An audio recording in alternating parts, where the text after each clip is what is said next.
Bonjour à tous et merci à la Société francophone de primatologie qui organise ce congrès qui nous permet de nous retrouver malgré le contexte, la pandémie de la Covid-19. Donc je suis Dr Barthélémy Ngoubangoy, vétérinaire et chercheur au CINF au Gabon. La présentation de ce jour portera sur le traitement chirurgical de l'œsophagostomome nodulaire chez un chimpanzé au centre de primatologie du CINF où je suis vétérinaire.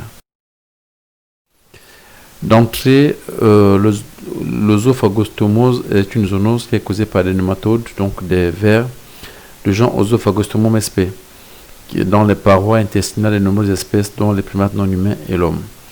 C'est une pathologie d'intérêt importante en santé humaine et vétérinaire. Humaine parce qu'en Afrique, elle agit sous forme endémique au nord du Togo et du Ghana. Et chez les primates, c'est une pathologie d'intérêt chez les primates détenus en captivité, notamment les chimpanzés et les gorilles détenus en captivité, donc dans les sanctuaires des grands primates. Sur le plan clinique, l'infection va se matérialiser par des signes généraux de perte de poids, de douleurs, de diarrhée, des nodules, des abcès de différentes tailles sur le mésentère, les intestins, les parois digestives. Et chez l'homme, notamment, on a une paroi spécifique, on a une lésion spécifique qu'on appelle la tumeur d'Apaon, qui est une masse nodulaire qui se traite notamment par voie chirurgicale. Plusieurs traitements ont été proposés. Le traitement de choix reste l'albendazole, 400 mg qui est administré en 2 prises à 6 mois d'intervalle, tel que proposé par Ziem en 2006 dans le cadre de sa thèse. Le cas que nous plantons ici, qui a été fait au centre de primatologie, qui est un centre qui abrite près de 350 primates de 10 espèces confondues, dont les chimpanzés. Et donc, dans cette colonie, comme dans toutes colonies d'ailleurs, on enregistre pas mal de pathologies, dont les œsophagostomoses. Et pour le cas de cette infection, on a perdu entre 2015 et 2019 4 individus. Alors que ces individus ont été traités. Donc on a constaté que les 4 décès portaient sur ces individus qui présentaient des masses de nodules à l'échographie, de nodules de taille importante, la taille d'une orange, alors que les individus ont été traités à l'albendazole et que la copologie de contrôle était devenue négative. Donc on a vite compris qu'il y avait un problème au niveau de la prise en charge de ces nodules. Donc, le cas présenté ici porte sur Kabina, qui était un chimpanzé de 19 ans, qui fait 51 kg, qui vit en groupe de 12 individus. En septembre 2019, il a commencé à présenter des cas de diarrhée, des pertes de poids et perte d'appétit.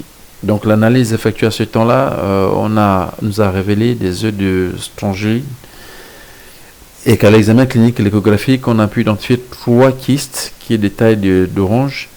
L'individu a été déparasité suivant le protocole proposé donc en 2 prises en septembre et en mars 2020.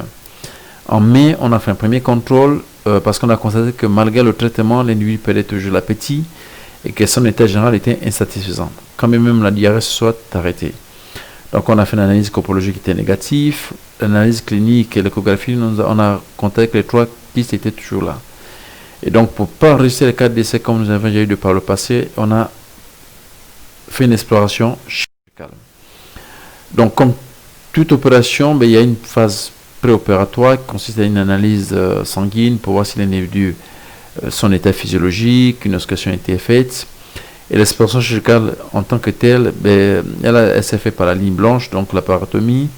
Et l'extraction des kystes s'est faite au niveau de 3 endroits de l'intestin, côlon transverse, au niveau du mésentère et sur la paroi abdominale. Et la prise en charge post-opératoire a consisté donc à l'administration des médicaments pour la prise en charge de la douleur et des antibiotiques. Donc comme résultat, au bout d'une semaine à 15 jours, l'individu a retrouvé progressivement son appétit et une amélioration de l'état général.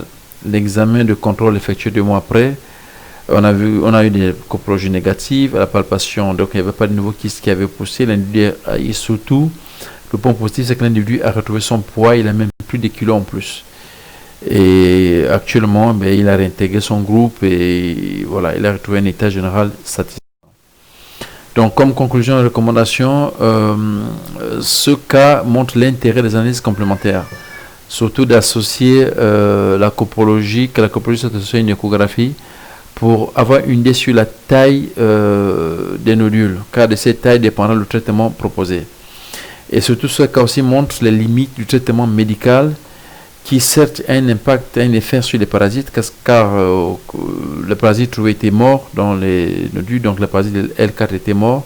Et surtout qu'on a vu que même après le traitement, la copologie était négative. Mais cependant, on a pu constater la fragilité des nodules pendant l'opération et qu'on se rend compte que ces nodules donc, peuvent se rompre avec un risque de choc anaphylactique ou de septicémie, et surtout de par leur taille peuvent obstruer le passage intestinal et entraînant la mort de l'individu. Donc comme recommandation, surtout à ceux qui gèrent les sanctuaires détenant les primates, les grands primates, notamment les chimpanzés et les gorilles, c'est d'associer une analyse copologique à l'échographie pour avoir une idée sur les tailles. Et lorsqu'on a des tailles importantes, il faudrait envisager une exploration chirurgicale qui permettrait d'éviter le pire, notamment des cas de décès. Et ce qui peut se faire en routine, c'est aussi les déparasitages systématiques réguliers pour éviter que les lésions ne se développent pour atteindre des tailles importantes. Je vais terminer mon propos en remerciant, en rendant un hommage particulier au docteur Bettina Sali, qui a été l'une des pionnières dans cette question de prise en charge et de gestion des sanctuaires, et remercier le CINF, qui est le centre où je travaille, la Société francophone de primatologie pour l'organisation de ce congrès malgré le contexte, et l'association CEF Gabon Primate, dont j'ai l'honneur de diriger et qui travaille depuis quelques temps sur les questions des prises en charge et de gestion des orphelins issus du braconnage au Gabon. Merci.